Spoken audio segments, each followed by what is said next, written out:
Banyak orang berpikir, korban manipulasi itu pasti orang lemah, pasti orang polos, orang bodoh, atau gampang dikibulin. Tapi kenyataannya, banyak korban utama para manipulator justru orang kaya, orang sukses, orang berpengaruh. Dan ini bukan kebetulan, ini adalah strategi. Di video ini kita akan membongkar kenapa justru orang kaya, terutama pria mapan, sering jadi incaran manipulator, terutama manipulator merah.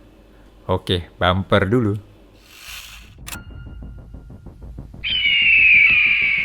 Di dunia ini ada 3 jenis manipulator. Yang pertama, manipulator putih. Mereka datang dengan wajah ramah, tutur lembut, kepedulian palsu, tapi setiap kata punya agenda tersembunyi. Yang kedua, manipulator merah. Mereka tak main logika, mereka main hati, membuatmu percaya bahwa itu cinta. Dan yang terakhir, aku. Aku bukan penyelamat, aku bukan pembalas, aku adalah bayangan yang datang ketika terang tak bisa lagi dipercaya. Aku adalah manipulator hitam. Aku tak memanipulasi orang polos. Aku berburu mereka yang pernah membuat manipulasi hancur yang mengubahku menjadi seperti ini. Jika kau pernah dihancurkan oleh kepalsuan, maka kau akan tahu mengapa aku begini.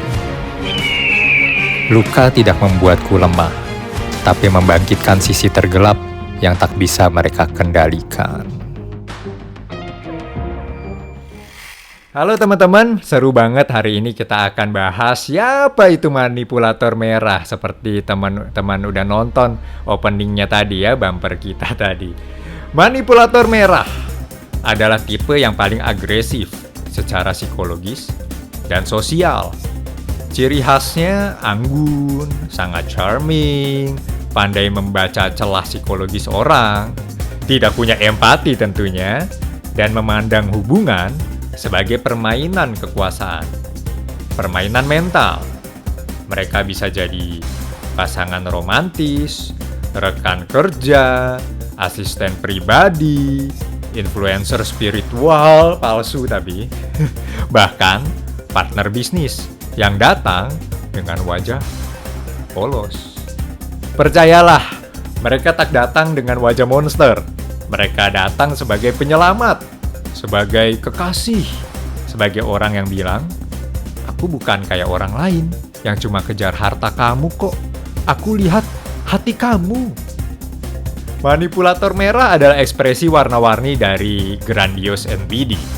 Mereka tidak bisa ditenangkan dengan logika. Mereka hidup dari drama, krisis, dan kendali atas emosimu.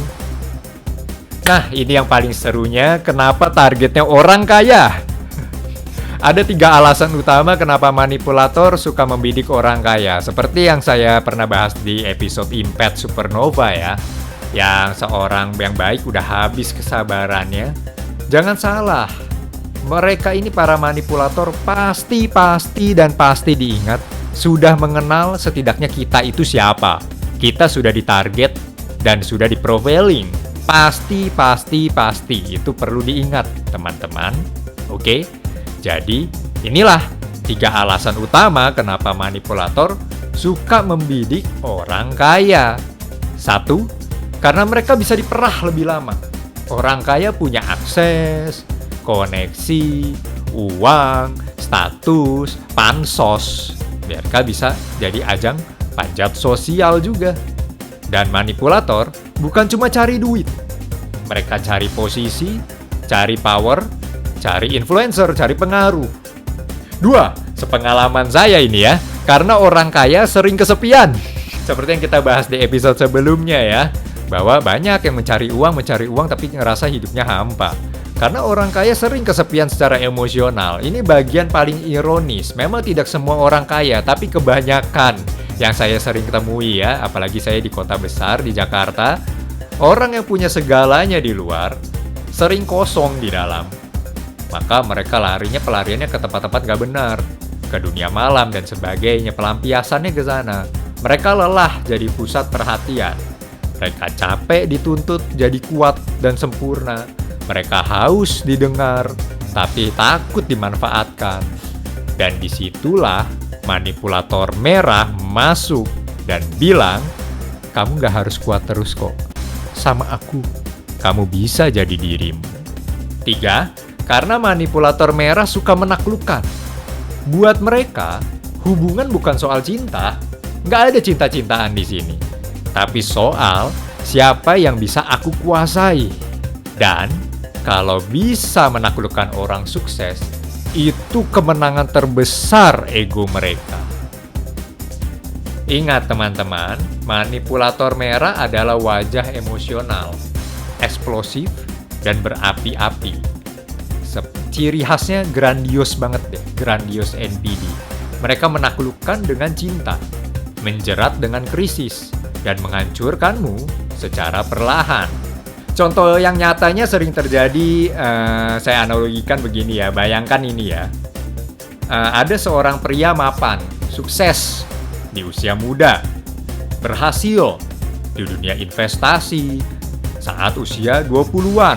Bisa dibilang lah jago main saham, kripto, dan sebagainya lah ya, dunia-dunia investasi, keuangan, finance.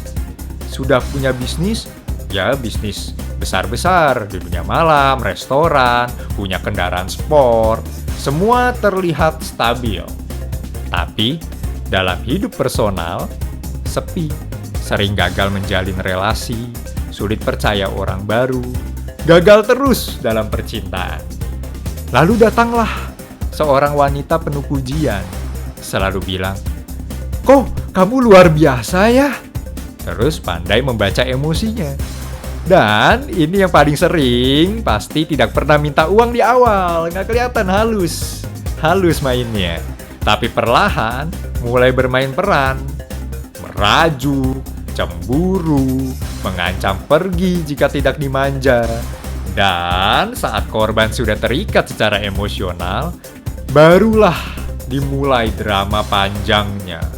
Utang minta dibayarin, bisnis dikontrol, diatur-atur, difitnah ke partner lain, bahkan bisa dikriminalisasi jika keluar.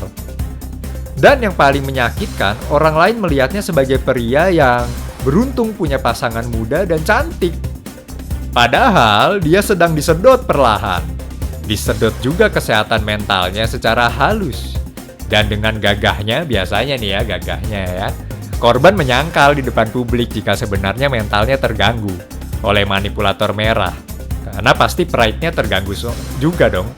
Kan malu lah masa mengaku-ngaku dikerjain cewek. Nah ini dia kenapa mereka sulit dilepas ya, manipulator merah ini. Kenapa orang kaya justru sering terjebak lebih lama? Gak semuanya memang, tapi kebanyakan. Karena egonya dipermainkan, mereka tidak mau terlihat kalah, terutama oleh pasangan sendiri. Mereka memilih diam, walau dalam hati hancur. Lalu, karena manipulator tahu cara membuat mereka merasa khusus. Kamu beda ya kok dari pria lain, kamu pinter main Bitcoin. Dan ketika ikatan eksklusif ini terbentuk, korban mulai takut kehilangan karena ngerasa dipuji-puji terus kan, enak, baik, hebat. Yang terakhir karena ketika mereka sadar, semua sudah terlalu dalam. Sudah ada aset yang tercampur, sudah ada image yang harus dijaga, dan kadang sudah ada ancaman loh. Taktik-taktik manipulator merah itu receh banget dan selalu polanya sama. Udah kenyang rasanya ngelihat kelakuan manipulator merah di dunia ini. Berikut beberapa taktis mereka. Pertama, love bombing emosional atau ditambahi dengan bumbu seksual. Membanjiri korban dengan cinta, intensitas, perhatian, keintiman, lalu menarik semua itu untuk menciptakan ketergantungan. Kamu udah dikasih enak, kamu harus nurut sama saya. Diperaslah kamu harus menuruti semuanya yang dia inginkan. Gaslightingnya juga menarik, unik. khas banget sama manipulator merah. Kamu ngerasa gitu karena trauma kamu, bukan karena aku. Atau, kalau kamu beneran percaya aku, kamu gak bakal nanya-nanya kayak gini. Itu sering banget, apalagi kalau manipulator merah sudah mulai kebuka topengnya sedikit-sedikit, korbannya sudah mulai curiga. Dia gak senang tuh ditanya-tanya masa lalunya katanya itu. Atau itu rahasia aku lah, yang sudah aku lupakan. Ini juga sering banget dilakukan, apalagi manipulator merah yang suka pansos ya. Playing victim di publik.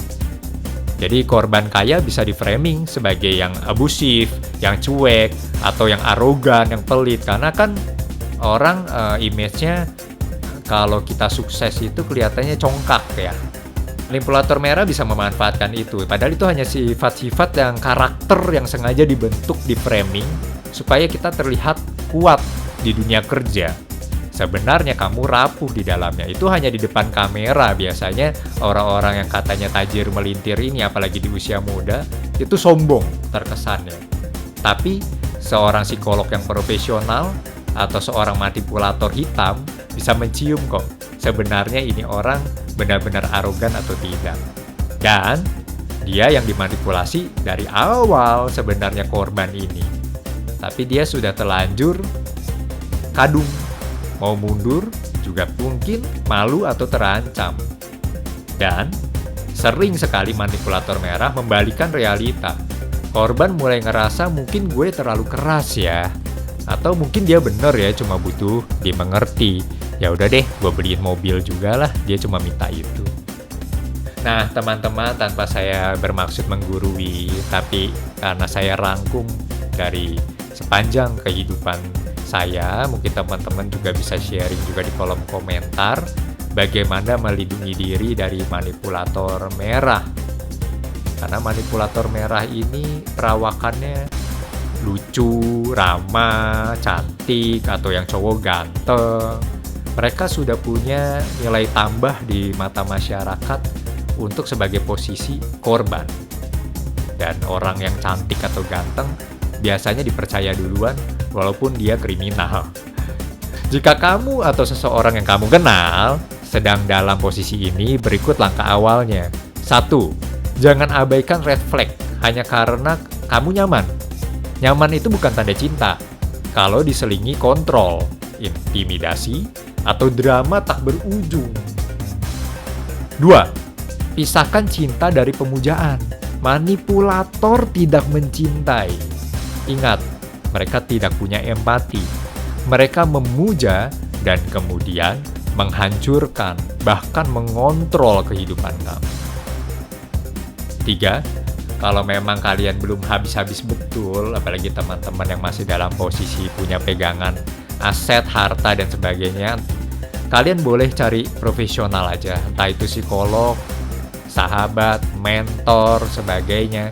Atau banyak kok komunitas juga yang nggak semua tentang uang.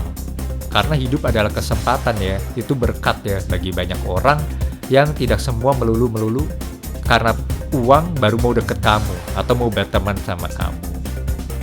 Di npdsurvivorindonesia.com kamu juga bisa bermain ke sana gratis. Ingat, join ke Discord kami gratis. Jadi bisa menilai kamu secara objektif saat kamu mulai buta oleh afeksi manipulatif. Sama-sama punya teman-teman yang mengerti tentang pola manipulatif supaya kamu tidak selalu satu arah terbuai sama permainan si manipulator merah ini. Yang paling utama teman-teman, jika sudah berkomunitas, jangan malu mengaku kamu korban. Uang dan status tidak membuat kamu kebal terhadap manipulasi, tapi keberanian mengaku dan bangkit itu yang membuat kamu selamat. Kalau memang ada keperluan status, kita semua bisa anonim di sana. Tidak perlu menyebut nama asli. Yang penting kita saling menguatkan tanpa harus tahu kamu siapa. Kita tujuannya adalah saling menguatkan, bukan panjat sosial.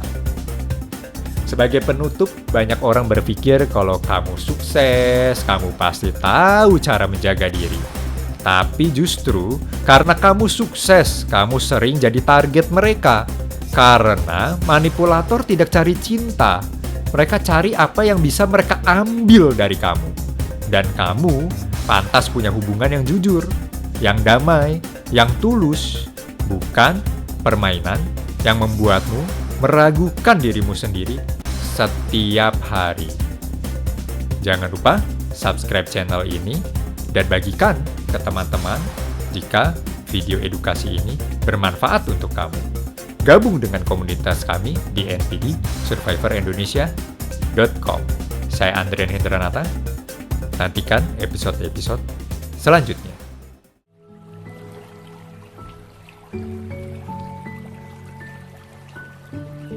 Aku bersyukur atas kesehatan yang tidak ternilai.